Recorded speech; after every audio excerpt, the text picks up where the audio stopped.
پښتنو ویښ شئ د ایجوکیشن د یونیفارم او د ترقۍ په نوم ستاسو د بې وجود بې لکه جنګلو وژنه روانه ده. ستاسو د ژبې جامې، ستاسو د دود دستور، ستاسو د ښکلې جامې وژنه روانه ده. دا د اغیارو دلالان ستاسو نه د ښکلې پښتانه ژبه، جامه، دود دستور اخلي او د انګریزانو پینټ شرټ درته خوښوي. ورک شئ پښتنو، لږ په ځان رحم وکړئ. دا د اغیارو دلالان موږ نه د بېل وجود بېل دستور اخلي او موږ په پنجابیانو، فارسیانو او په انګریزانو کې ورګډوي. ترقي د ساینس او ټکنالوژي په علمونو کې ده. ترقي خپله ژبه، جامه، دود دستور پرېښودلو کې نشته.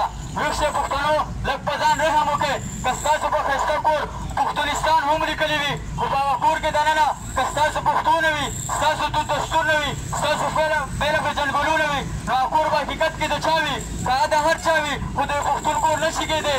دې لپاره پښتنو ویښ شئ، لږ په ځان رحم وکړئ. ترقي په خپله ژبه، جامه، دود دستور کې ده. ترقي د بل قوم ژبه، جامه، دود دستور کې نشته دی. چې خپل خاوره باندې خپل وسایلو دپاره متحد اوسئ چې دا حقیقي خپلواکي د زوړ تړون لار ده. ژوندی دی پښتون قوم، ژوندی دی ډاکټر خان تحریک. ډېره مننه، توجه نه وه.